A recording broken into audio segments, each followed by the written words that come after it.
Buenas tardes, buenos días, buenos todos. Bienvenidos a esta quinta sesión que hemos preparado sobre problemática del escapular y su disfunción escapular. En el último mes hemos hecho una sesión semanal desde el Instituto Kaplan con algunos de los compañeros del Instituto Kaplan. Y para la última sesión sobre el tema hemos decidido abrir nuestra mente. Hasta ahora les hemos explicado lo que nosotros pensamos, en qué creemos y lo que hacemos. Y hoy queríamos solicitar a algunos de nuestros amigos expertos en el tema qué piensan, en qué creen y qué hacen. Entonces, para esta sesión hemos invitado a dos brasileños, el doctor Márcio Aita y el doctor Antonio Costa. Bienvenido. A tres chilenos, el doctor René Jorquera, el doctor José Luis Cifras y el doctor Javier Román. Bienvenidos. A un italiano, el doctor Andrea Zey. Benvenuto. A un mexicano, el doctor Alejandro Espinosa, al que le ha surgido un impedimento hace un ratito y que no se podrá conectar con nosotros. A dos argentinos, el doctor Martín Caloya y el doctor Gustavo Gómez. Bienvenidos, gracias. A un colombiano, el doctor Luis Nakira. Bienvenido, gracias. Y a un valenciano que celebra hoy su santo, el doctor Vicente Carratala. Bienvenido, Vicente. Y a un mallorquín afincado desde hace muchos años en United Kingdom, el doctor Carlos Heras Palau, que es al cual le quería decir benvingut and welcome. Entonces, bienvenidos a todos de nuevo, gracias. Vamos a disfrutar aprendiendo juntos, y juntos digo entre nosotros y juntos digo con la audiencia, porque la audiencia tiene el chat y a través del chat pueden comunicarse con nosotros, pueden preguntarnos e intentaremos responder, si podemos, lo mejor posible. Entonces, pues vamos a empezar la sesión y nos conectamos todos. Aquí los tienen.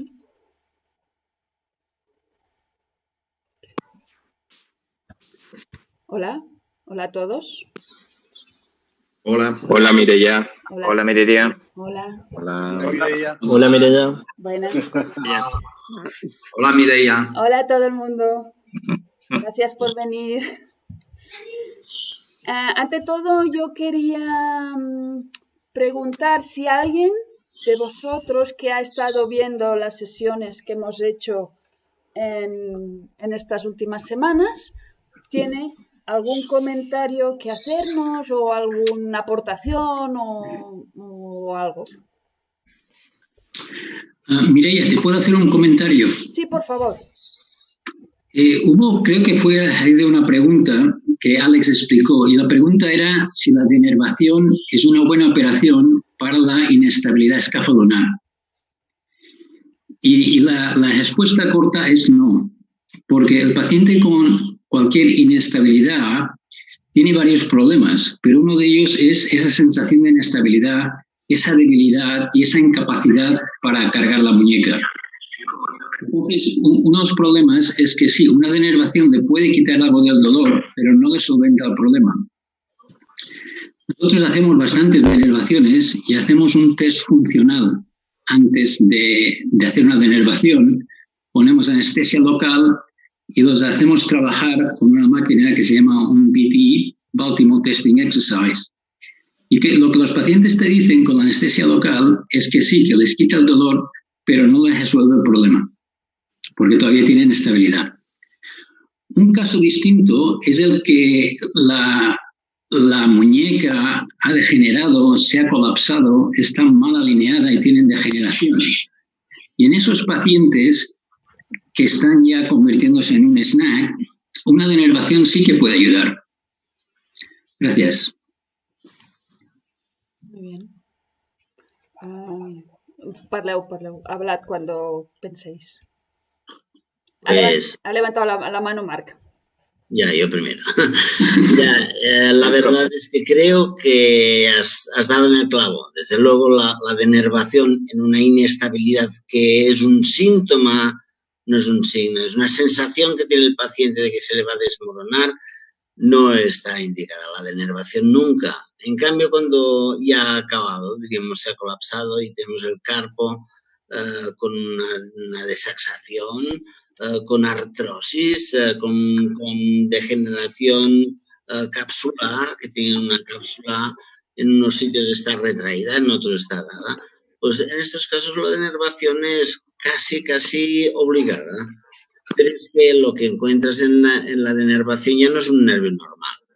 Muchas veces el mecanismo aquel de entrada y salida del nervio interosseo posterior en la cápsula ya está destruido, o sea que tampoco, ya no se trata de denervar, estás tratando un problema pain producing symptom, o sea, realmente estás tratando un neuroma. Y eso para mí no es denervar. Denervar es una cápsula normal sensible que simplemente le quita los ojos. Alex. Sí, solamente para contextualizar un poco lo que comentamos de la denervación. La planteamos como una opción terapéutica, como ha dicho Carlos, en los estadios básicamente de condropatía o artropatía, o sea, cuando la inestabilidad ya ha pasado.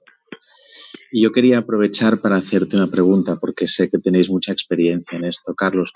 ¿Habéis encontrado una relación directa entre el resultado de vuestros test anestésicos y el resultado de la denervación? Porque hay gente que no le encuentra una relación tan directa. ¿Cuál es vuestra experiencia?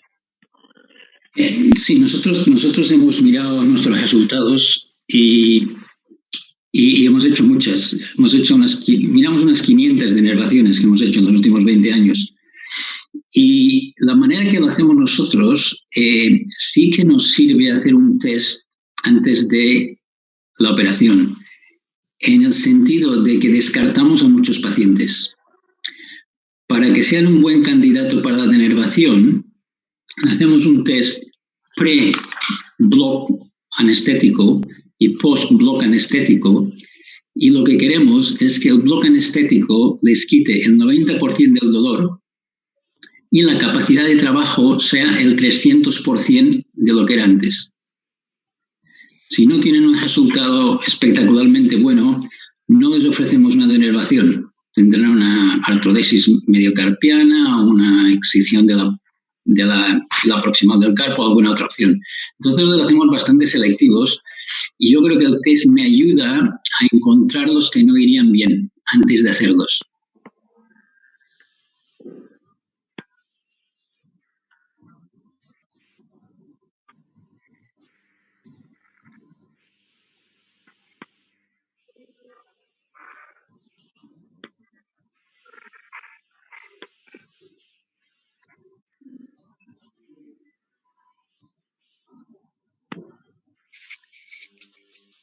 No se oye, Mireia.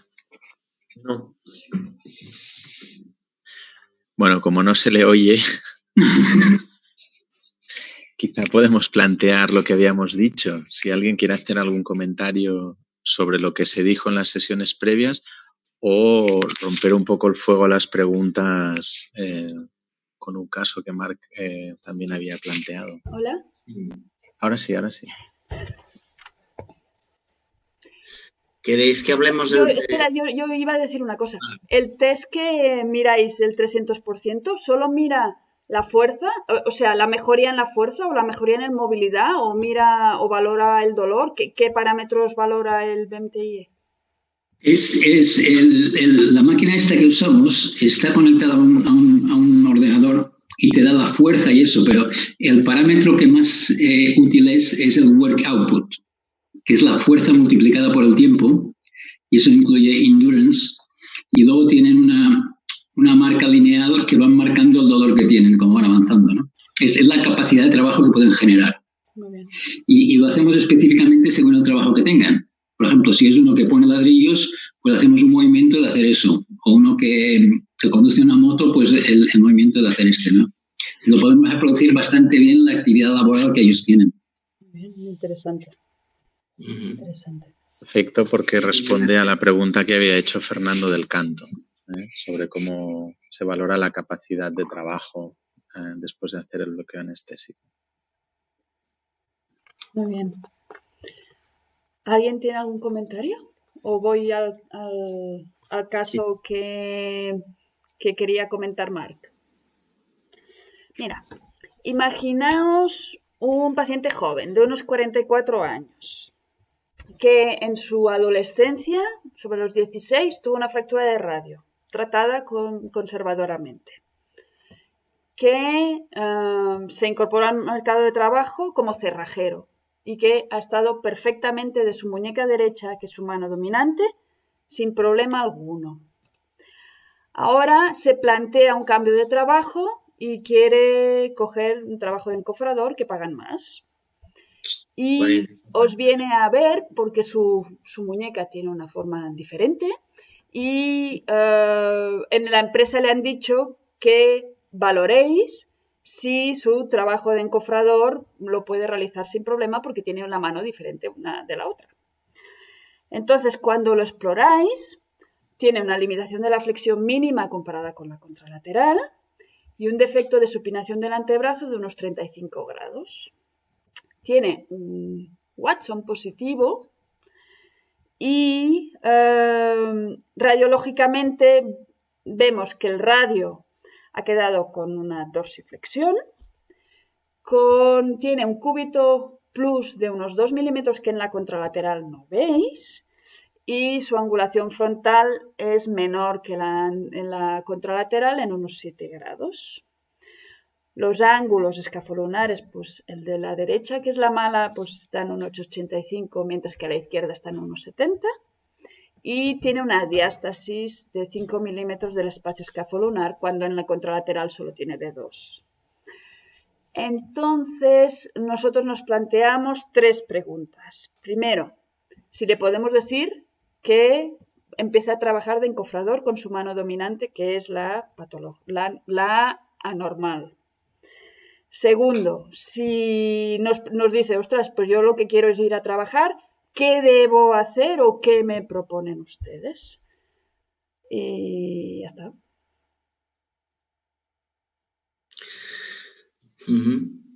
A ver, no es una pregunta, desde luego. O sea, no es un caso que sea sencillo. Desde luego, el asintomático siempre hemos dicho que si no tiene dolor, ¿por qué se opera?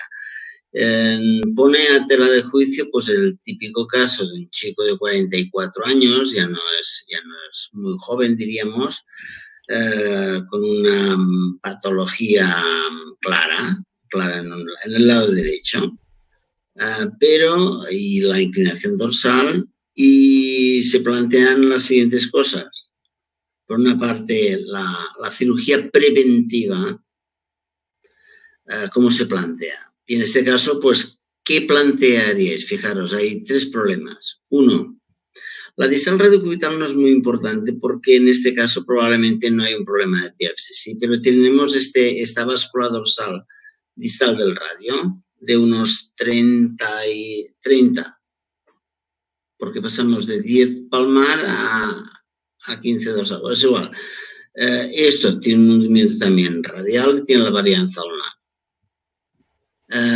¿Qué propondríais? Una puede ser, por ejemplo, pues hacer una osteotomía correctora de radio, pero fijaros, es un chico muy motivado para cualquier trabajo. Claro, quien está en paro está motivado por cualquier cosa, pero sabemos que esto de ser un encofrador no es lo que va a pasar, o sea, se va a machacar esta muñeca en 2 días. Segundo, hacemos la osteotomía correctora en flexión e inclinación cubital más la reparación escafolunar, lo que nos guste. Tercera opción, otra opción sería, por ejemplo, una radioescafolunar. Entrada, hacemos una artrodesis radioescafolunar con la porción distal del escafoides extirpada para tener una buena mediocarpiana. 4, estaría la opción de decir, oiga, mire, usted tiene 44 años, ha sido cerrajero, tenía su propia empresa, luego pues la tuvo que dejar por lo que sea, es una persona que probablemente sería aconsejable que no cogiera este trabajo. Y ahí estamos hablando de algo ya muy serio, ¿eh? O sea, ya roza la ética profesional. ¿Por qué? Porque a los jóvenes les gusta mucho hacer osteotomías. Dicen, hombre, no, seguro yo tengo una osteotomía, vas a ir bien. Bueno, osteotomía sola, osteotomía más ligamentoplastia, o no hacer nada, o hacer un buen consejo a este chico. Ahí está la cosa, ¿eh? No es fácil, ¿eh? Yo prefiero, en fin, a ver, motivaros para hacer intervenciones. Sí, si no, sí a medios. Siempre es un caso así un poco gris. Y cierro ahora mi micro para oíros mejor. Mireia. Hola, Martín. Mireia, una pregunta. El paciente está asintomático ahora, ¿no? ¿Es correcto? Del todo. ¿Y la fractura fue a los 16 años? Muy bien.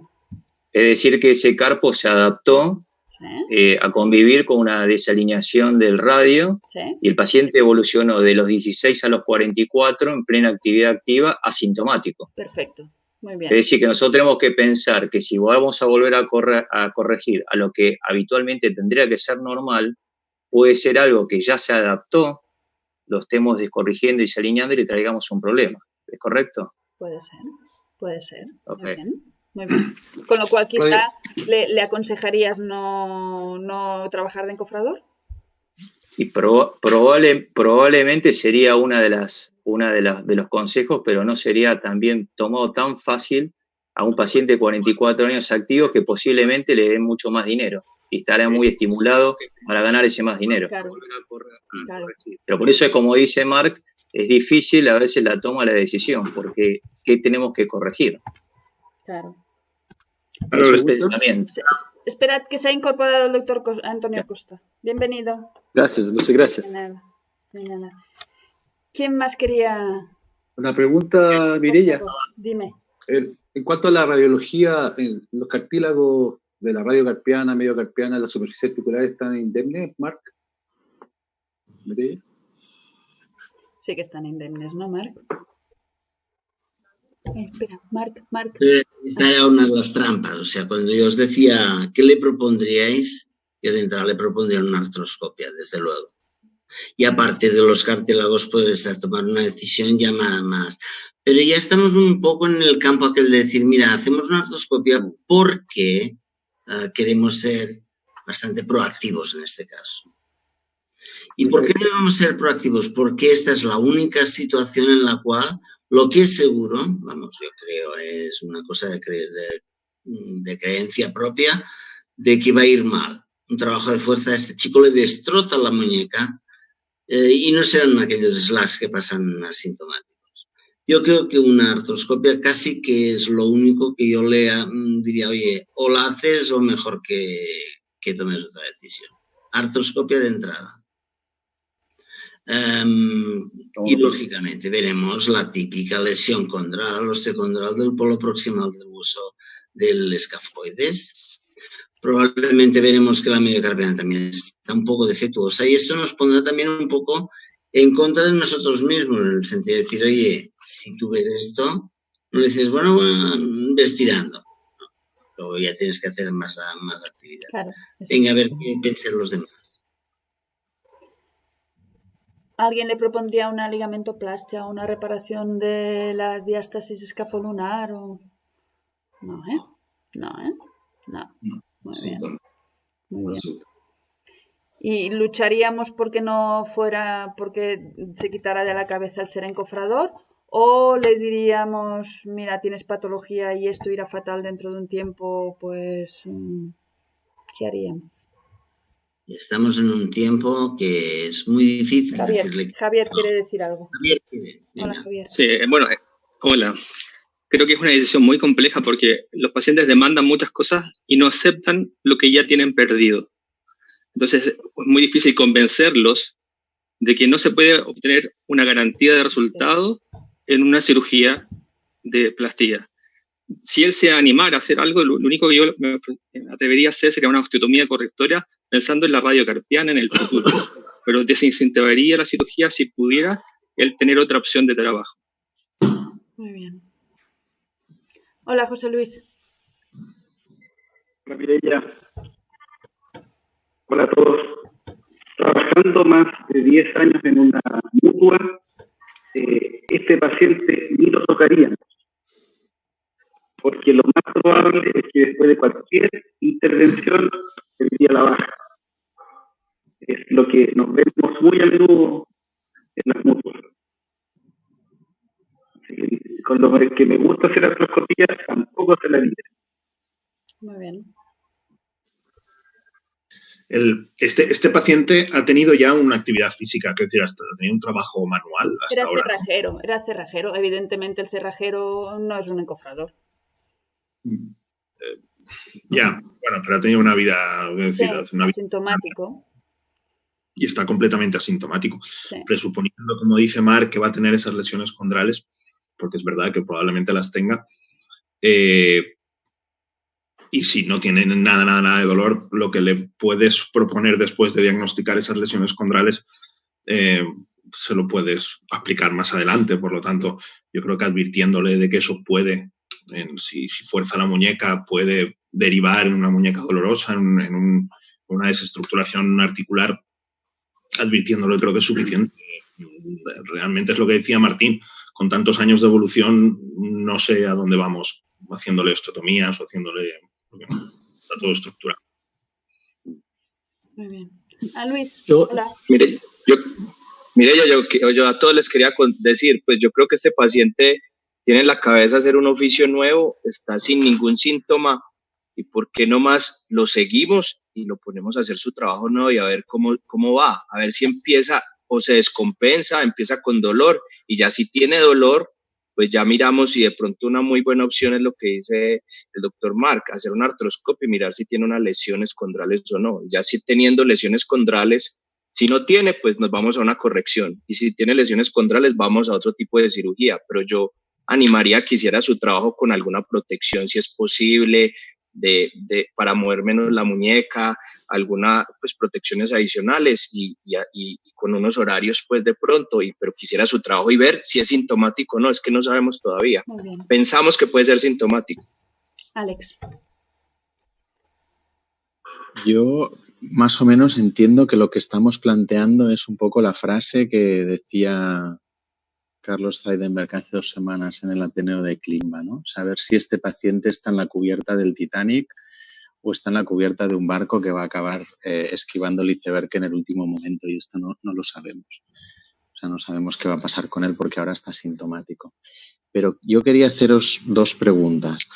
Si alguno de vosotros ha hecho una artrodesis radioescafo semilunar en un radio distal que tenga una mala unión dorsal muy marcada, y si le ha costado mucho. Y la segunda es si alguno ha hecho una cirugía paliativa manteniendo la superficie articular del radio como una zona de movimiento con una mala unión dorsal y cómo le ha ido. Es decir, si este paciente se hace sintomático, si le plantearíais hacer, porque no podéis hacer o porque no os gusta una radioescafo semilunar, una carpectomía sin tocar el radio distal o una artrodesis 4 esquinas sin tocar el radio distal, o si lo tocaríais. Si alguien tiene experiencia en esto, hacer una cirugía paliativa de este tipo con una mala unión. Y si alguien ha hecho una radioescafo semilunar con una mala unión dorsal muy marcada. Carlos, por favor. Carlos. Sí, bueno, sí, yo he tenido casos que he hecho eso porque te vienen después de una lesión grave, tienen una consolidación viciosa del radio y tienen un problema escafoide, entre escafoides y el semilunar, pero también daño en la articulación radiocarpiana. Pero la mediocarpiana está bien preservada. Entonces piensas, ¿puedo corregir ese defecto de orientación haciendo una artrodesis radioescafo semilunar? Y no es fácil, pero se puede hacer. 2 cosas importantes es hacer excisión de la parte distal de escafoides para que la mediocarpiana se pueda mover. Pero luego generas un problema, es que al artrodejar el radio con el semilunar, vas a tener un síndrome de impactación cúbito-carpiano. Y entonces lo que hacemos es lo que le llamamos reverse wafer osteotomy, que es quitar 2 o 3 milímetros, pero no del cúbito, que el cúbito está bien, quitarlos del semilunar.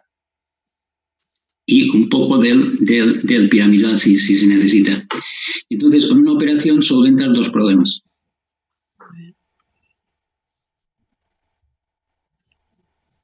Sí, mi comentario iba por ahí, porque técnicamente no es sencillo hacerlo. No es sencillo hacerlo. No es una artropatía como cualquier otra. Ha pedido la palabra Andrea, ¿no? Sí. When you try to fuse the proximal row and you have a prominent ulna, it's a big problem to avoid impaction.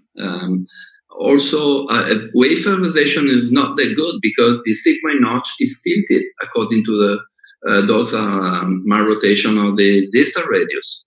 So, in this patient, I would try my best to restore radial alignment and then eventually resection triquetral to prevent impaction.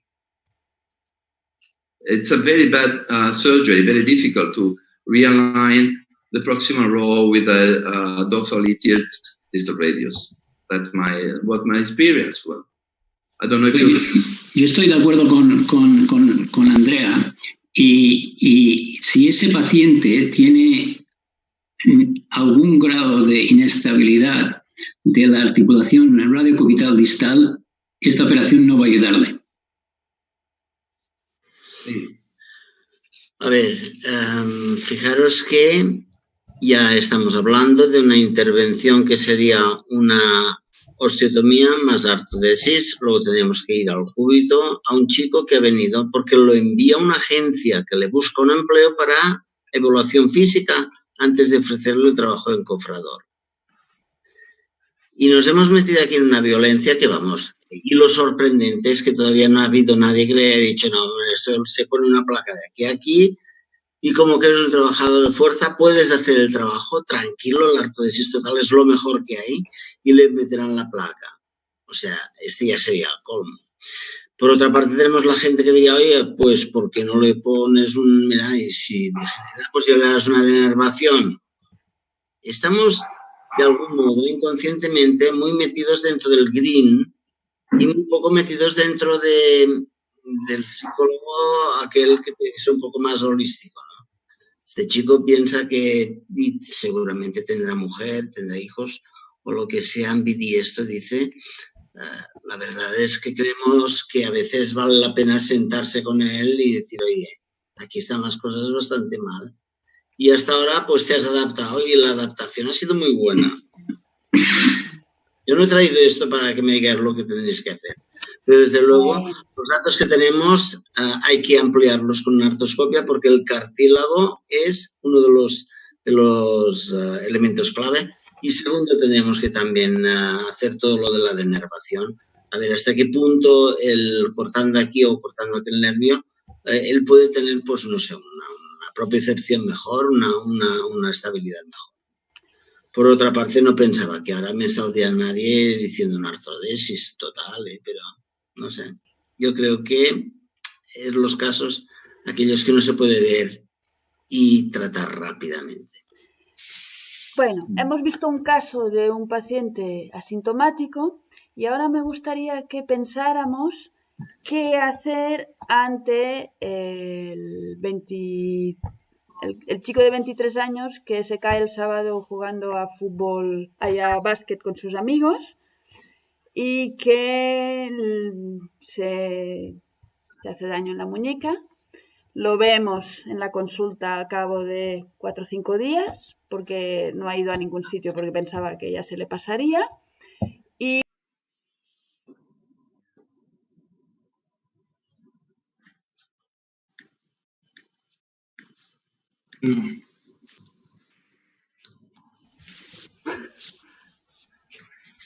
¿no me habéis oído nada? No. Vale, pues vuelvo a empezar. Hasta ahora hemos visto el caso de un paciente asintomático y ahora me gustaría que habláramos de cómo plantearíamos o cómo enfocaríamos al típico chico de 22 años que el sábado se cae jugando a básquet, que lo vemos en la consulta el miércoles o el jueves. Él no ha ido a ningún centro hospitalario porque pensaba que ya se le pasaría, y en nuestra exploración pues le duele la zona del ligamento escáfosemimilunar y empezamos a tratarlo. ¿Qué haríamos? ¿Qué pensáis que tendríamos que hacer? A priori es un dolor en el espacio escáfosemimilunar de unos 5 días de evolución en una persona joven.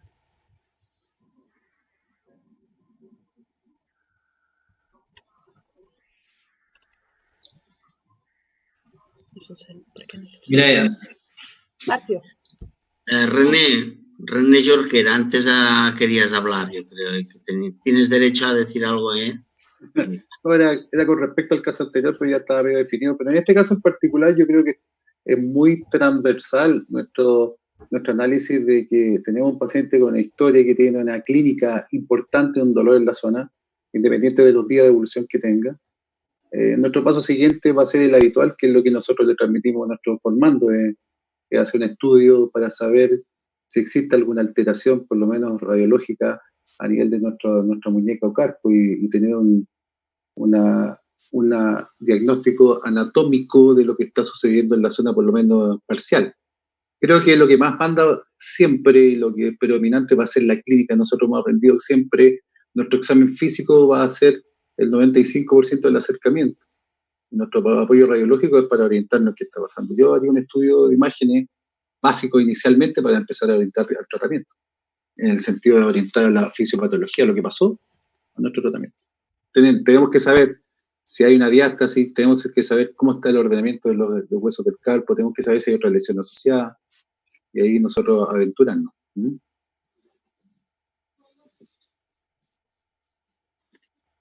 ¿Alguien más quiere decir algo? Como René habló a poco,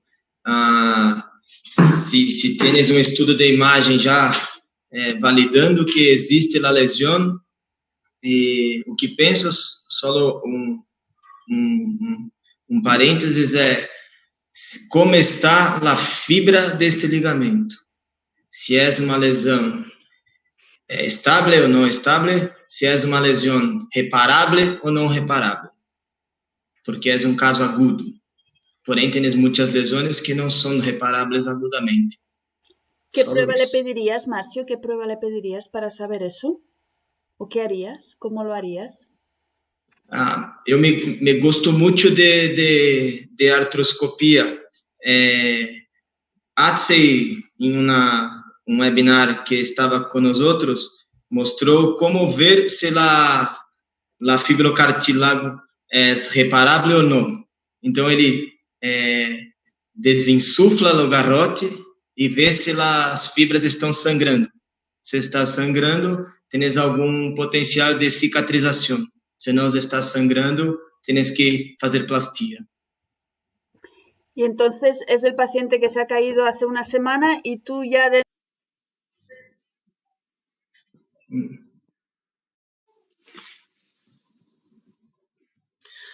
Lo siento, Mireia, no se te oye, lo siento. Martín, yo creo que querías hablar.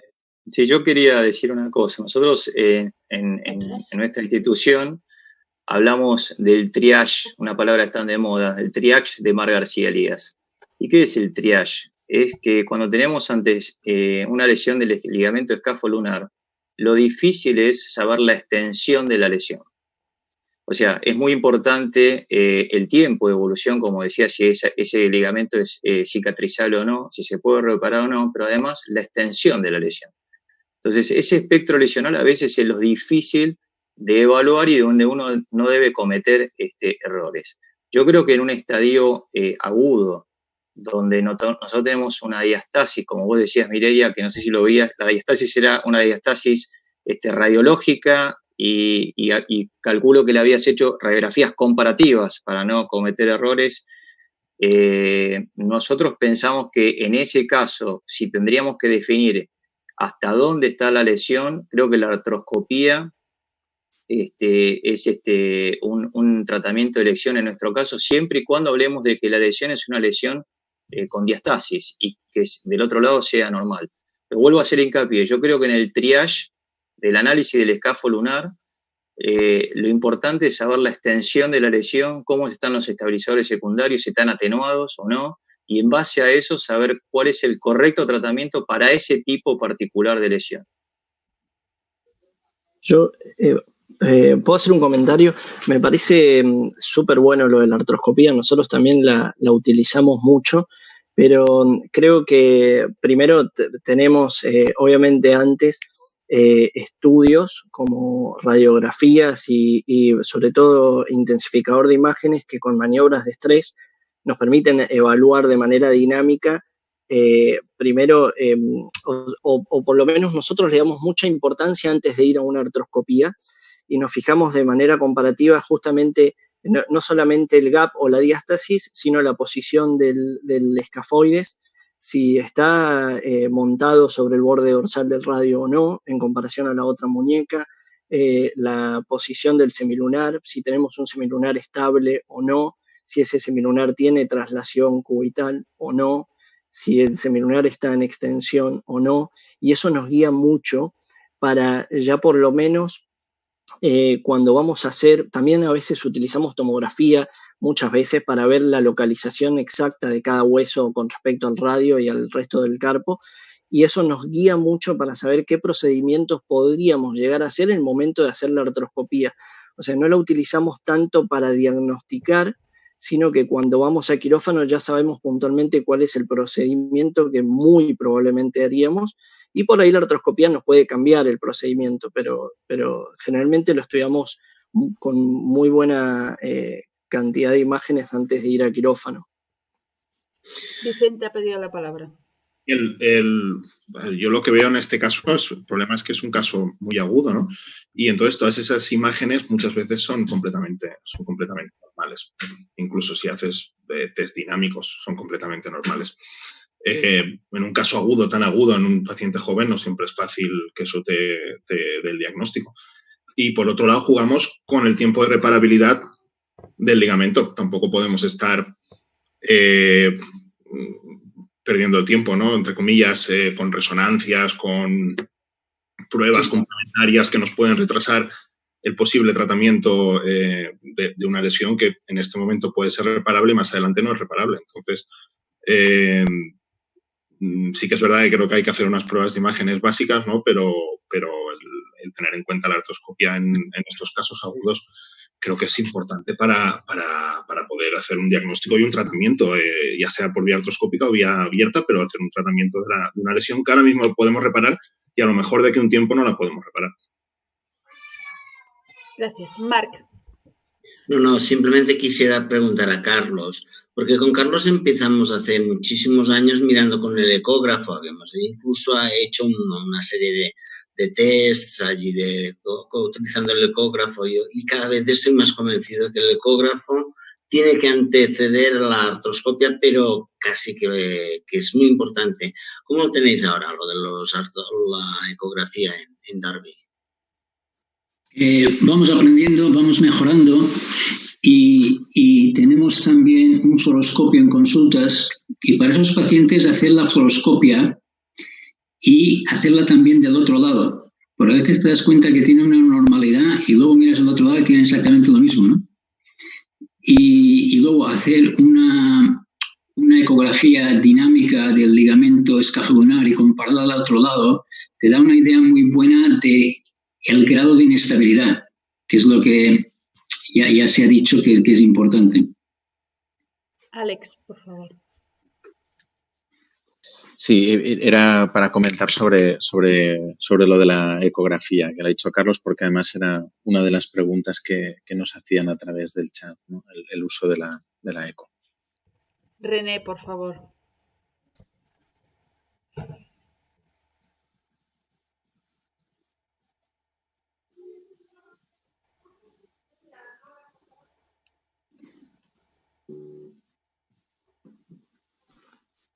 Ahí sí. Ahora sí. Ahí sí.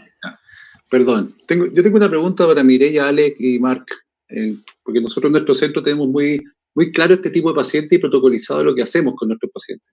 Si ustedes en el instituto presentan un paciente que tiene este caso, con dolor escapulunar agudo, toma la radiología, 5, 6, 7 días de evolución, y la radiología aparece con arco y hilo la normal, sin diástasis, sin alteraciones del ángulo escapular.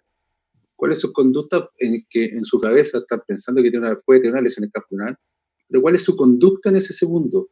Porque en nuestro centro, que somos muy artroscopistas, no le hacemos una artroscopía inmediatamente a este paciente. ¿Ya? En nuestro centro, en nuestro protocolo es por lo menos esperar las 6 semanas a que este paciente tenga ese potencial de cicatrización y, como dice Vicente, pase este límite de que ya no va a cicatrizar, pero donde quiero saber cuál es la conducta que tiene o los demás centros que estamos en conjunto acá. Alex. Esto es un poco lo que intentamos contestar en la sesión introductoria la semana pasada, en la charla. Y la primera cosa es que depende del paciente. Hay pacientes que te van a aguantar esas semanas sin ningún problema, que yo creo que tiene todo el sentido, pero hay otros que te van a meter prisa. Incluso hay pacientes que van a aguantar esas 6 semanas y luego te van a pedir 6 más, por el motivo que sea personal. Pero yo creo que en la línea de lo que dice Vicente, lo que dices tú, tiene todo el sentido de entrada darle un chance al tratamiento conservador. Sí. Y utilizar todas las herramientas no cruentas para saber si ese paciente lo ponemos en el que ha tenido una lesión parcial o no. Mireia, Dime. una pregunta. Dime. ¿Tú has comentado que tenía diastasis o no? No lo he comentado.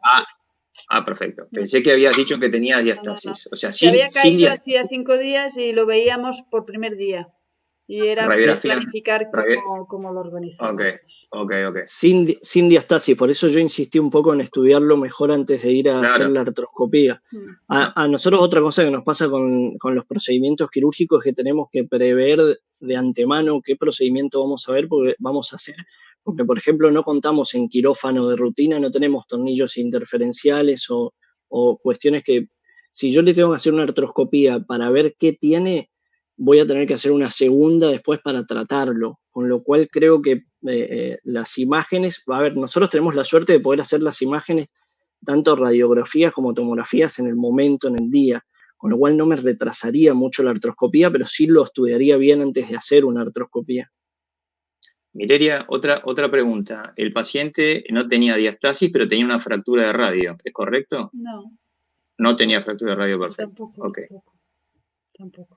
No, es que mi micro iba así un poco raro. Pero no, porque yo te escuché que tenía diastasis. Si no tenía diastasis, concuerdo con lo que dice el doctor Gómez, que nosotros de entrada no le haríamos una artroscopía. Yo había entendido que tenía una diastasis. Vale. Y obviamente haríamos el estudio, como comentaron todos, teniendo en cuenta siempre lo que comenta Vicente, que tenemos un tiempo prudencial. Porque si estamos en una lesión aguda y si es una lesión extensa y podemos reparar, es el mejor escenario. ¿Okay? Sobre todo si la lesión no está acompañada de una fractura del radiodistal. Porque si hay una fractura del radiodistal, aunque sea simple, el escenario de cicatrización es totalmente diferente que una lesión aislada de un ligamento.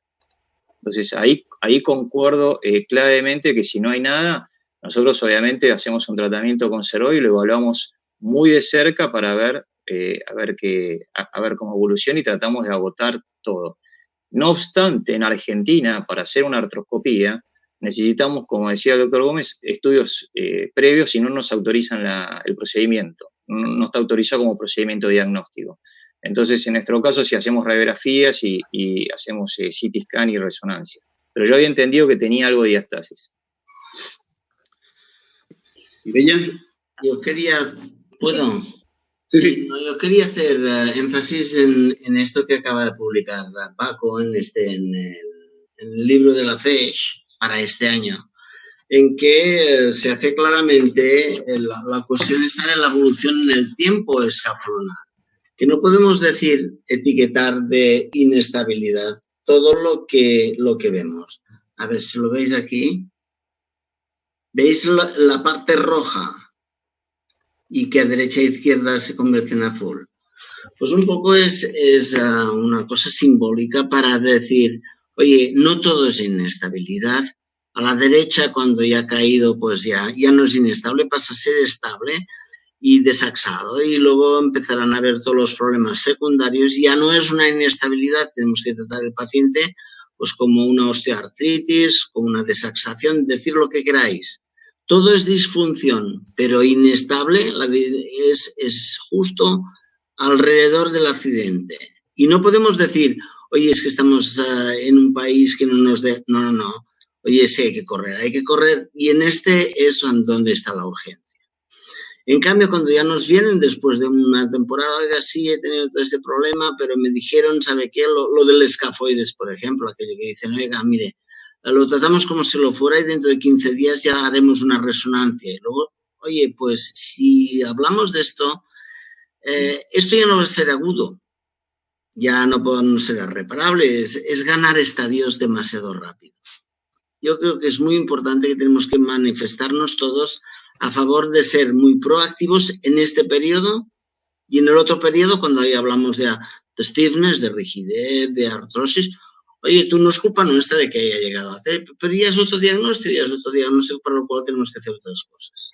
Pero en este caso yo creo que es un caso para meterse, venga, ahí resolverlo, porque artroscópicamente o con mini incisiones se puede resolver seguro. José Luis había pedido la palabra. Sí, en la línea de lo que dice Marc, quizás lo que hacemos bastante es pedirle el examen más barato que tenemos, que es el examen físico, y repetírselo a la semana o a las 2 semanas. Muchas veces ya no les duele el escáfolo y vemos que era algo pequeño, y otras veces les duele muchísimo y vemos que esto ya pasa a mayores. Y quizás eso, que es mucho más barato que las otras pruebas, no lo usamos tanto. Bien. Alex, ¿hay alguna pregunta entre la audiencia que vea que en este momento sea adecuada a lo que estamos hablando? Yo creo que la gente lo que quiere saber es este concepto que ha insistido Marc y que yo creo que todos estamos de acuerdo en que en una lesión aguda tenemos que saber detectar al que puede acabar teniendo una inestabilidad y en ese tenemos que ser agresivo. ¿Cuánto tiempo de margen tenemos para hacerlo? Eso es lo que la gente entiendo que va preguntando.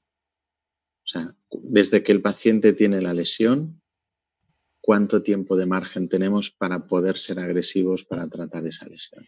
Luis quiere decirnos algo. Sí, yo creo que resumiendo un poco lo que decía tanto René y decía Gustavo y ahora nos habló doctor Cifras de Chile, es muy importante ese paciente cuando nos llega la primera vez, el examen físico a veces no es fácil, tiene 5 días que se acaba de caer, le duele, le molesta, entonces tomar unas radiografías simples, darle un analgésico, de pronto inmovilizarlo con una muñequera, revisarlo a la semana y posiblemente podemos examinarlo mejor y nos podemos complementar con algún examen, pero tampoco irnos como semana. Yo creo que ese plazo de las 6 semanas no es un número mágico, pero sí nos ayuda que en ese tiempo tenemos que saber muy bien para dónde va el paciente. O definitivamente el paciente vamos a terminar con unas terapias, un recondicionamiento, una propiocepción, muy bien, o definitivamente ese paciente tiene una lesión como tal y necesitamos llevarlo a repararlo para que no termine en una inestabilidad después. Entonces es importante, yo quería comentar eso, esos primeros días analgésico, inmovilizarlo, volverlo a ver a la semana, como dice el doctor Cifras, y volverlo a examinar, eso es muy importante, porque no creo que al 5.º día nos vaya a dar mucha información y va a ser muy difícil la evolución, o sea, estar muy encima de este paciente y mi tiempo sería esas 6 semanas.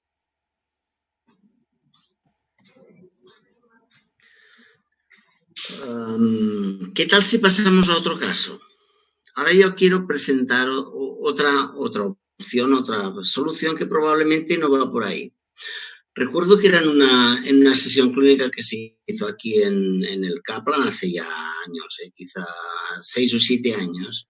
en que presentaron un caso en que tenía la típica transescafo perilunar del carpo, un traumatismo enorme, con una gran violencia, que el fragmento del escafoideo lo encontraron aquí, el otro, el semilunar estaba allí, el piramidal estaba con una gran conminución, y aplicaron pues los conceptos de aquel tiempo, ¿no?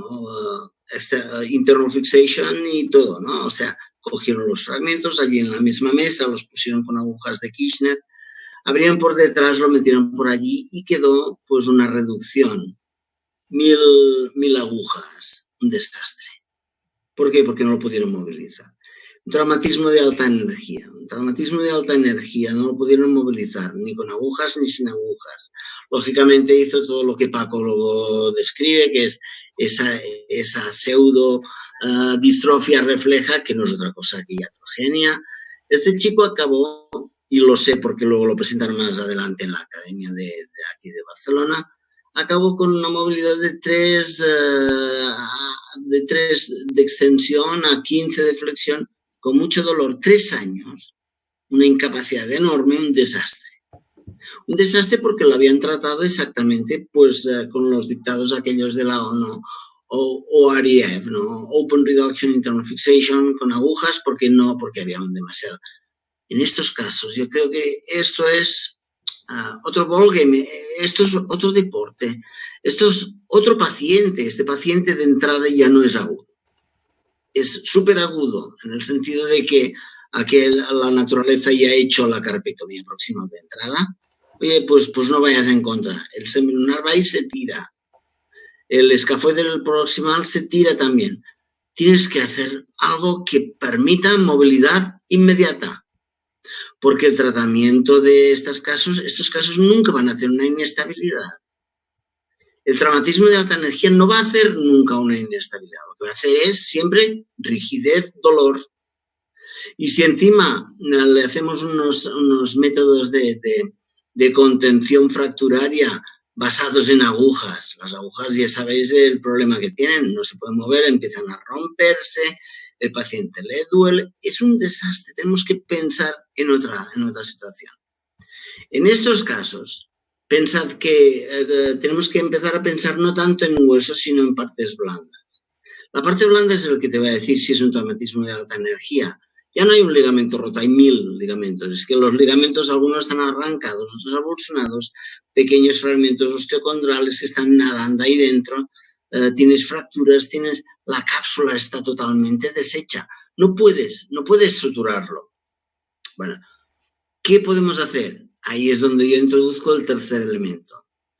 Sería, si la parte más importante fuera lo del escafolunar, pues estoy de acuerdo con Diego Fernández, que estos son los casos en que a veces vale la pena poner un tornillo escafolunar que permita movilizar cuanto antes.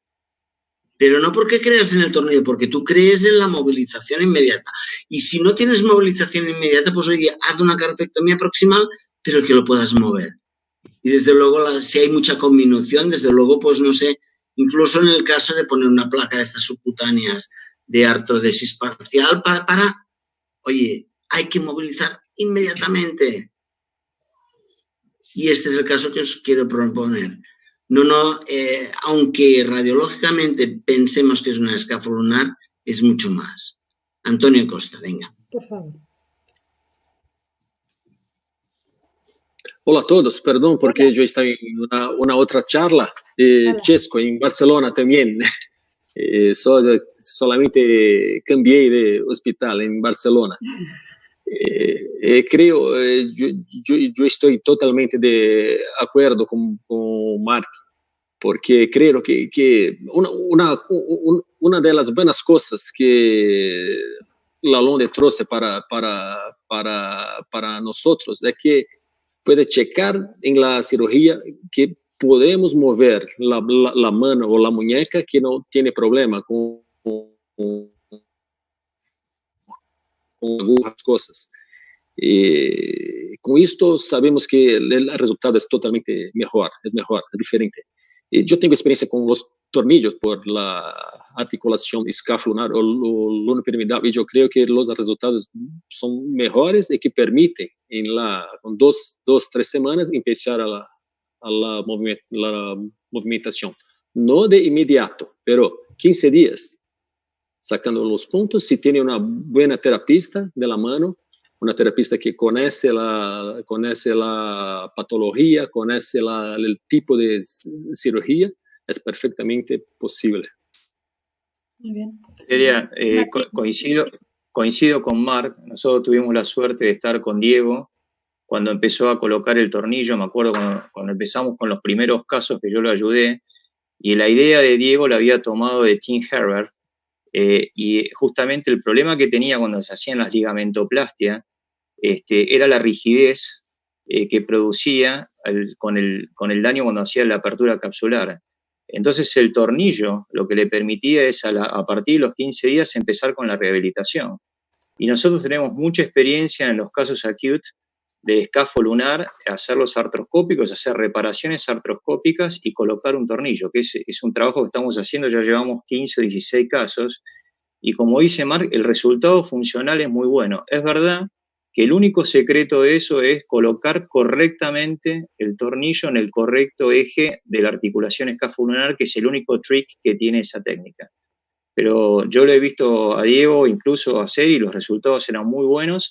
Él le sacaba el tornillo a todos a las más o menos 9 meses. Muchos de ellos eran pacientes jóvenes que ya el tornillo se empezaba a deslizar y se lo sacaba muy fácilmente. Pero la idea, coincido con lo que dice Marc, lo que importa acá es ganar la movilidad, porque si no queda una linda radiografía con todos los huesos alineados, pero el paciente no mueve nada. Creo que Marcio debe tener una aportación a este aspecto. Marcio, explícanos tu fiber tape, porfa. ¿Por qué no, ao invés de por tornillos, colocar un fiber tape? Uma sutura mais móvel que não causa desgaste ao redor do tornilho e mantém a estabilidade em casos agudos, graves, e que podemos, depois, se isto não funcionar, fazer qualquer outra técnica, como um internal brace para que as fibras do ligamento se sanem. O que pensas? I use the same technique using a suture around the proximal row, either in the palmar and dorsal aspect, because I believe that the effect of the Herbert screw, the SL joint, is just to allow some natural stiffness to develop around the proximal row. What I've found in the experience, also in the chronic cases, that the capsule around the wrist is very prone to develop strong scar reaction. So when you operate a wrist, it's most likely that you end up with a stiff wrist more than with a supple or unstable wrist. And especially in the high energy traumas, if you put the sutures in the fresh disrupted tissues, they are very easy to develop that stiffness. So the internal brace, either with the Herbert screw or with the sutures, I think it's a very rewarding idea. Obviously, we develop more skills because we have become very skilled in arthroscopy, so we can perform these procedures without need of drilling through scaphoid and lunate, and also risking to develop some instability of the and the bone loss around the Herbert screw. So I think that there can be another idea to treat these acute cases. A pesar de todo, yo creo que está especialmente indicado en el traumatismo de alta energía para poderlo movilizar. Sí. Y movilizas encima de algo que no está consolidado. Por eso necesitas un sistema de fijación mucho más sólido, mucho más fuerte. Iba a decir que con Diego también hemos hablado mucho de esto y hemos visto que ya no hace falta ni hacer un tornillo sin cabeza, o sea, se puede hacer con un tornillo normal, porque lo vas a sacar, el tornillo aquel lo vas a sacar a los 3 meses, 4 meses lo vas a sacar. O sea, no necesitas meter todo el tornillo dentro, lo puedes dejar bastante en el cartílago y que sea fácil de quitar así artroscópicamente. O sea, que bien. A ver, ¿quién más? ¿Carlos? Alex. Ah, perdón, Alex. Carlos. Carlos. ¿Dónde está Carlos? Sí, bueno, yo un comentario que quería hacer es el problema de las agujas de Kirchner estas, y el problema es que causan un daño termal. Cuando operas esas muñecas ves que hay bastante hueso necrótico alrededor de las agujas, ¿no? Esto de meter a todas esas agujas, lo que llamamos la técnica del porcupine o del erizo, ¿no? Que te viene la muñeca ahí con púas que salen todo. Esto es malo y no ayuda, ¿no? Y luego otros 2 comentarios haría. El tornillo que sí que me ayuda mucho es el piramidal semilunar en estas lesiones. Y eso lo puedes dejar durante bastante tiempo y no te hace el hueco ese. Y luego otra cosa que aprendí de Tim Herbert precisamente, cuando trabajé con él en una temporada, es que, claro, queremos poner agujas del escafoides a la fila distal, pero él nunca las ponía de escafoides al hueso grande, las ponía de escafoides al trapecio o al trapezoide. Entonces esa era mucho más fácil porque la aguja iba muy longitudinal y el movimiento de esos huesos es poco, y él decía que eso era equivalente, ¿no? Y sí que lo hace más fácil, y quizá también te obvia otro problema, que es que entras desde palmar y no desde radial, y tienes menos problemas con la arteria radial o los nervios radiales y eso. No sé si Mark quiere hacer algún comentario de eso.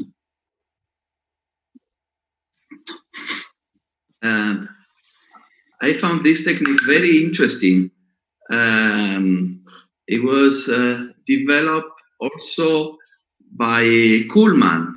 I read an old book by Kuhlman many years ago. It described this technique using the pinning between across the STT joint. I think it's very clever. Thank you, Carlos. Muy bien. Dime, Alex. Sí, algo que Marc ha comentado al principio, cuando hay lesiones perilunares importantes, ¿dónde creéis vosotros que está el punto a partir del cual empieza a compensar pensar en una carpectomía? En el momento de tratar la lesión. ¿Creéis que es un tema cronológico, o sea, las lesiones inveteradas? ¿Creéis que es un tema que tiene que ver con el desplazamiento de los huesos, si tienes un semilunar en la palma?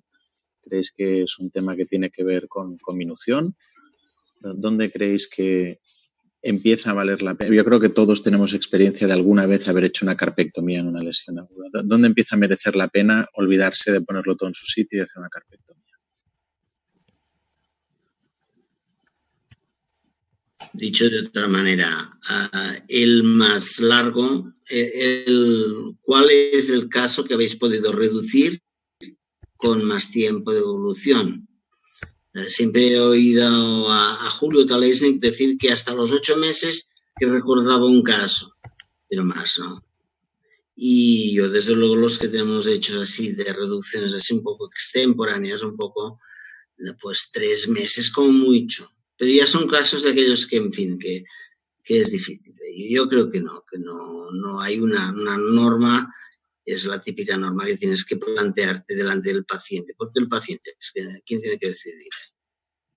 Venga. Antonio, por favor.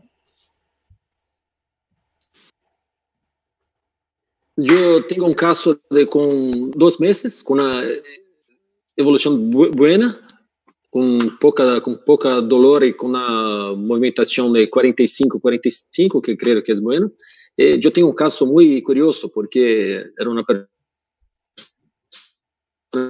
de años que trabajaba con mucha fuerza y tuve un cuadro de síndrome de túnel carpiano.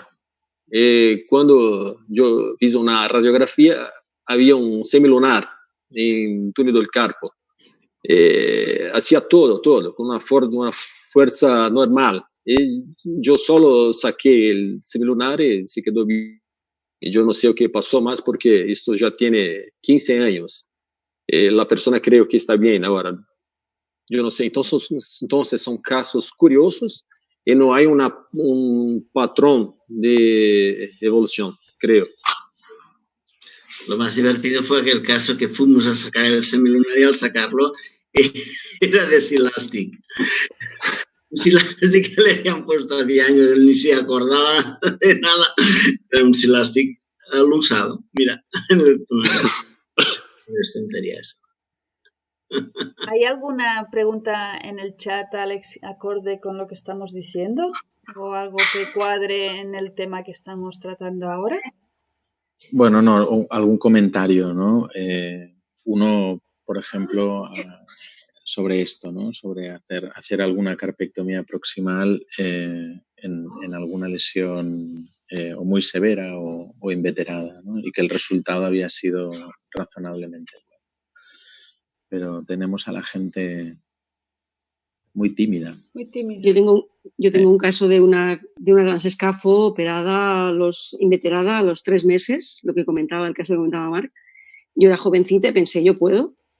Injerto, perfecto, una radiografía preciosa y una muñeca rígida completamente. O sea, chaval de 18 años, claro, también 18 años, hacer una carpectomía proximal de entrada, os hablo de hace 10 años, nos pareció, ostras. Y después, realmente, probablemente el calvario que pasó el chaval de rehabilitación y tal, se lo hubiera ahorrado. Y en cambio, pues hace un mes llegó al hospital un traumático con el escafoides semilunar en el antebrazo y afortunadamente los compañeros le hicieron la carpectomía proximal de entrada. El señor ahora lleva 3 meses y está muy contento y sin dolor. O sea que el límite no sé dónde está, pero existe. Andrea, por favor. Anna, are you talking about proximal row carpectomy in perilunate disorders? Because perilunate injuries are very much associated with the chondral disruption of the capitate. So since we started using arthroscopy in those cases, even in the acute setting, we found that the cartilage has damaged many times more than we expected. So it's good. Proximal row carpectomy is a very good surgery, but I think it's better to be aware to check the capitate before. Completely agree. En estos traumatismos de muy alta energía, si tienes una lesión de este tipo y en un medio o largo plazo esto va mal, tienes 2 opciones, o una resurfacing, una prótesis, o una artrodesis en el futuro. Pero son casos complicados, hablo de casos de muy alta energía, bueno, lo que comentaba Marc antes, que no son, afortunadamente son pocas veces, tienes que hacerlo. Entonces sí, completamente de acuerdo en que la cabeza del capitate a veces puede estar lesionada y hay que ir con cuidado, por supuesto. The thing is that when you open the wrist to remove the proximal row, be careful, check the capitate before as a first step, then spare the lunate. In case the capitate is not okay, use the lunate as a biological resurfacing. Yes, it's good. Or you can use also a small piece of cartilage that you can you can put in. I haven't used, but it's very nice. En estos casos, ¿alguien abogaría por hacer la resección de la primera hilera del carpo por vía artroscópica? ¿O dado todo el daño tisular, capsular, no lo veis adecuado y es mejor abrirlo? No, if the scaphoid is very bad, you can think of removing the proximal. doing a proximal row carpectomy. Otherwise, you can use you can make a reconstruction, use this the scaphoid screw or the capsuloplasty. Yeah. I don't know what it was. Fórmula 1. I was asking if you performed the proximal carpal exercise arthroscopically or openly, or if you plan an arthroscopic one or never, in an acute case where you plan proximal carpal row resection. If there is any case in any acute case when I do proximal row carpectomy, would you plan it arthroscopically or open surgery? No indication. There is no indication. Bueno. Bien. Yo quería decir ya una palabra hablando de la escafolunar y la fractura de escafoides a la vez. Esto lo hemos dejado antes. Me parece que somos muy permisivos en el sentido de dejar que la fractura distal del radio se trate con una placa palmar. Está muy bien las placas palmares para dar estabilidad del radio. Las hacemos porque, primero, que dan estabilidad y, segundo, te permiten la movilización inmediata. En los casos en que tú hayas hecho, por ejemplo, una placa de radio porque había la fractura y hay una inestabilidad escafolunar muy aguda con dificultades en la reparación, empiezas a poner agujas arriba y al final acaba siendo una muñeca con la escafolunar 3-4 agujas hacia el hueso grande, todo esto, y la placa. A este paciente lo vas a inmovilizar igualmente, porque es que si no, te rompe todo lo que has hecho arriba. Si lo tienes que inmovilizar, ¿por qué pones la placa? Es decir, o en todo caso, a ver, no me malentendáis, una fractura extraarticular del radio con una placa, la pones muy bien, ¿por qué? Porque la vas a mover a los 5 días. Pero si el paciente tiene que estar inmovilizado con agujas 6, 7 semanas u 8 semanas, la placa ya no sirve de nada. Es decir, quizá un poco de sentido común tendríamos que aplicar en hacer que todo sea proporcionado al grado de lesión global. O, por ejemplo, el caso que, no sé, por ejemplo, un sexlopresti que ahí tiene un desastre en el codo, una supraintercondilia, tal, y ves una placa en el radio para una fractura extraarticular. Hombre, seamos un poco conscientes de que esto no lo podemos tirar adelante. Yo creo que la fractura de radio distal es para estabilizar y para movilizar antes y tener una estabilidad muy buena de los fragmentos anatómica. Dicho esto, yo creo que, en fin, hemos cumplido muy bien todos los objetivos de esta charla. A ver, ¿qué pensáis? Esperamos, Marc, esperamos. ¿Alguien tiene algo que quiera compartir con nosotros? Esto. Veo 3 preguntas a través del chat. Eso. Cuando la primera tiene que ver, ya para zanjar el tema, si alguien hace una carpectomía en una lesión perilunar por el motivo que sea, pregunta Luis Vicentela qué hay que hacer con los ligamentos palmares o dorsales. Se entiende que los ligamentos extrínsecos, obviamente, ¿no? Básicamente, si cabe esperar que haya una lesión del ligamento radiocapitate cuando hay una lesión perilunar. Esta es la primera pregunta. La segunda pregunta es de Fernando del Canto y yo creo que va enfocada. Cuando hay una lesión escafolunar aguda y se decide hacer un manejo conservador, si es solo utilizando un yeso o si se hace un manejo quirúrgico, si hay que bloquear el espacio escafolunar con agujas o con un tornillo. No en una lesión perilunar, en una lesión escafolunar aguda y sin diastasis. Esas 2 preguntas. Y luego tenemos otra, pero que os la hago después. La primera es si en el agudo que queremos tratar le tenemos que poner un estabilizador del espacio escafolunar. ¿Y la primera era? Si cabe esperar que haya una lesión del ligamento radiocapitate en el contexto de una lesión perilunar como para comprometer el hacer una carpectomía proximal. ¿Quién quiere contestar?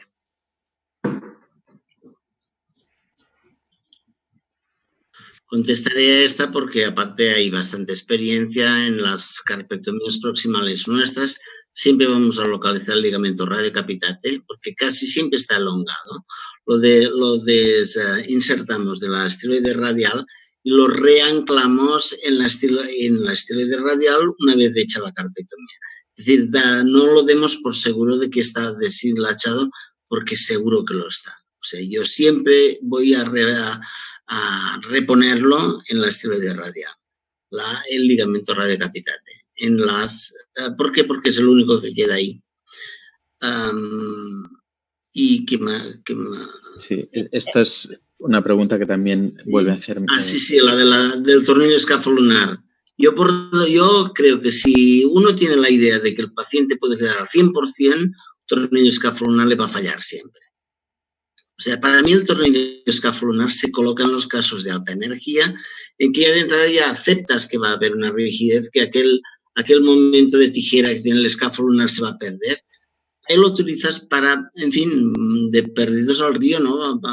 Para intentar hacer una reparación que te permita una movilización inmediata. Si no, el tornillo en el agudo escafolunar per se, yo no lo veo.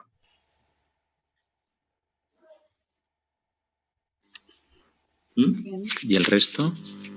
Yo. Vicente, por ejemplo, Luis, en un escafolunar agudo, ¿qué reparáis? En un escafolunar agudo, yo, igual que, perdón, ¿qué? ¿Paro yo? Dale, tú dale, Vicente. En un escafolunar agudo, yo estoy de acuerdo con Marc, yo tampoco usaría el tornillo. Me parece que es algo más para casos más agresivos, como él dice. En un escafolunar agudo, creo que si vas a operarlo es fundamental intentar reparar, si es posible, el ligamento, intentar hacer una reinserción o una reparación, o al menos intentar que las fibras queden lo máximo en contacto posible para que esto pueda haber una cicatrización, y quizá un refuerzo capsular dorsal, y pienso que con una estabilización con agujas es suficiente. La verdad es que tampoco en las reparaciones agudas soy de dejar mucho tiempo la inmovilización y las agujas. Yo las dejo como 4 semanas, una cosa así. Y luego las retiro y empiezo a mover. Entonces, me parece que no es necesario poner el tornillo en estos casos. Alex. Sí, yo quería contar, yo de pronto, pues cuando empecé mi práctica de cirugía de mano, me gustaba mucho el tornillo, como que vi muchas, en ese momento estaba como, digamos, la moda que pasa muchas cosas de medicina, y empecé a usar mucho el tornillo, y era muy animado a usar el tornillo después de una reparación aguda. Incluso no las hacía artroscópicas sino abiertas, ya las hago artroscópicas, pero sí me he cambiado porque he visto más problemas en la lesión aguda sola del ligamento usar el tornillo. Después empecé a ver mucho problema, pacientes que se me perdían y el tornillo afuera, era más complejo como ese control, y no noto, volviendo a usar las agujas, como dice Vicente, con 4 semanas o máximo 5 semanas de retirarlas, mucho cambio en la rigidez de la muñeca. Entonces yo sí personalmente en aguda sola prefiero usar las agujas, y como explicaba el doctor Marc y contaba Carlos, ya en las lesiones severas los tornillos sí son de mucha más ayuda para tratar de evitar que todo. No lo hemos encontrado radiografías muy bonitas, pero rigideces y todo. Muy bien. ¿Alguien más quiere añadir algo antes de que empecemos a despedirnos? Mire, René, por favor, René. No, Márcio primero. Quando se hace uma plastia, o que todos pensam que acontece com este tendão? Se ligamentiza? Se formam fibras de Charpey? O que pensam todos? No pensamos. Esta es la pregunta que tenías que haber hecho al principio, porque hecha ahora nos dejas totalmente con una negativa. No lo sabemos, y desde luego todos los inventos que se están haciendo ahora de reconstrucción de la cápsula bien inervada, bien vascularizada encima del injerto de tendón, todos pensamos que es el camino hacia una rehabilitación, un creeping substitution de todos los pequeños nervios ahí que puedan funcionar. Si es verdad, no lo sabemos. En la rodilla del ligamento cruzado anterior animal se pueden lograr a los 6-7 años la reparación, incluso la reinervación del injerto. Aquí no tenemos nada. Y desde luego, pues, eso es lo que nos puso en el camino de empezar a ver fórmulas artroscópicas para hacer lo mismo, porque la artroscopia nos permite, como mínimo, tener aplicado una cápsula vascular inervada encima del ligamento, del neoligamento. Pero tiene razón, el tendón es lo menos malo que pueda existir, pero no sigue, siempre es peor que el ligamento original, eso seguro. En fin, una buena pregunta, gracias, pero en fin. Ana, hola. Ana Carreño. Buenas. ¿No querías decir? ¿Quién me había pedido la palabra, Martín? ¿Puede ser? ¿O quién? No, tenía la misma pregunta que Marcio, y que había un paper ahora de los canadienses donde se ha visto que todas estas ligamentoplastias en el carpo, a diferencia de la rodilla, que sigue ligamentización, en el carpo no. Entonces la pregunta es, ¿sigue el dilema no resuelto para las lesiones crónicas irreparables de cuando uno hace una plástica ligamentaria, de si realmente, y yo le iba a preguntar a Mar, si realmente hay ligamentización de ese injerto, de ese strip, del extensor carpi radialis o del flexor carpi radialis a largo plazo? Si él considera que eso en algún momento se ligamentiza o funciona como algo de mantener el carpo alineado para no estar en una desaxación y eso llevar al deterioro del carpo. Y si eso no pasa, ¿cómo ve él con las nuevas técnicas de tipo internal brace o esas cosas de mantener, si eso sería una sustitución a futuro? Es una pregunta que yo me hago. No sé, Marc, ¿qué pensás? Pues exactamente eso. O sea, para mí el hacer el montaje del tendón no es otra cosa que hacer como una especie de andamio alrededor del sistema que retenga la posición de los huesos, y pensando que la naturaleza va a ser mucho más sabia, que va a reparar entonces lo que no hemos reparado o no hemos visto o no hemos sabido reparar. Para mí no es una solución ideal, pero desde luego el wishful thinking está ahí, y si en la rodilla ha funcionado y está funcionando bien, ¿por qué no dentro de 6-7 años como mínimo empezamos a ver pues algún tipo de reparación? No lo sé. Pero desde luego el internal brace va a pasar exactamente lo mismo, van un poco más detrás. En fin, no hacemos nada mal siempre que entendamos y reconozcamos la contradicción que existe entre nosotros mismos, de que estamos colocando un tendón que no está inervado y encima decimos que tenemos que no denervar, ¿entiendes? O sea, tenemos esta contradicción entre mismos. Pero en fin, así es la ciencia. Vamos a intentar ser muy honestos en el sentido de decir, oye, a mí me está funcionando, a mí no me está funcionando. La alternativa es mala también, ¿eh? O sea, no hacer nada, hacer una carpectomía aproximada tampoco no es muy buena, ¿eh? En fin, gracias por preguntármelo, Martín, pero yo no tengo una respuesta muy buena. René había pedido la palabra y sí, quizás es la última palabra que organizamos. Dime. Sí, era con respecto al tema de los agudos, pero voy a tomar las palabras de Marc en el sentido que nosotros vimos que en las reconstrucciones que hacíamos la ligamentoplastia, nuestros pacientes en el tiempo, después de 2 o 3 años, tenían este aumento del espacio y esta laxitud que se iba dando. Es por eso que en nuestros pacientes agregamos la aumentación, con el suture tape, por esto, porque no sabemos si iba a haber esta ligamentización. Entonces empezamos a agregarlo y mejoró un poquito esto, pero hay que seguirlo a largo tiempo. Claro. No, desde luego, está así, no hay más, es lo que hay. Y lo de, oye, insisto en lo del gap, el gap no es lo importante. Si tú ves que el escafoides está bien alineado, está bien sentado en la fosa escafoidea, oye, el gap me importa muy poco. Si el escafoide está bien sentado, el paciente tampoco le importa de tener un gap. Él lo que quiere tener el escafoide es bien, que no se degenere, que no. Y de ahí el primer caso que hemos presentado, lo importante que es la pendiente anterior del radio distal. para contener el escafoides, aunque esté inestable, pero que lo contenga. Mireia. Bueno, si nadie más quiere añadir algo, pienso que ha sido una sesión muy interesante. Hemos visto casos complejos, hemos visto casos agudos, hemos visto casos sencillos, casos difíciles. Es un gran colofón a las sesiones que hemos estado haciendo. Os agradezco muchísimo que hayáis invertido vuestro tiempo en estar un ratito con nosotros. Sé que hay gente que esté a la 1 de la tarde, las 2, las 3, las 9 de la noche, con lo cual es un poco variable. Gracias. Y gracias a los asistentes a través del chat, habéis hecho muchas preguntas. Era difícil amalgamarlas hoy con los casos que teníamos aquí, pero las tendremos en cuenta y las podemos contestar si hace falta en algún otro momento. Y con esto damos por terminado las sesiones que queríamos hacer sobre disfunción del ligamento escafosemilunar, que hemos visto diagnóstico, hemos visto biomecánica, anatomía, tratamiento fisioterapéutico. Yo pienso que hemos hecho un gran abanico sobre disfunción escafolunar. Hasta aquí lo que desde Institut Kaplan queríamos compartir con todos vosotros. Y la semana que viene empezamos otro tema absolutamente diferente, que será la mano reumática. Liderará el proyecto el doctor Ángel Ferreras y entre todos intentaremos ayudarle para que pueda llegar a todo el mundo técnicamente en horarios como el de hoy.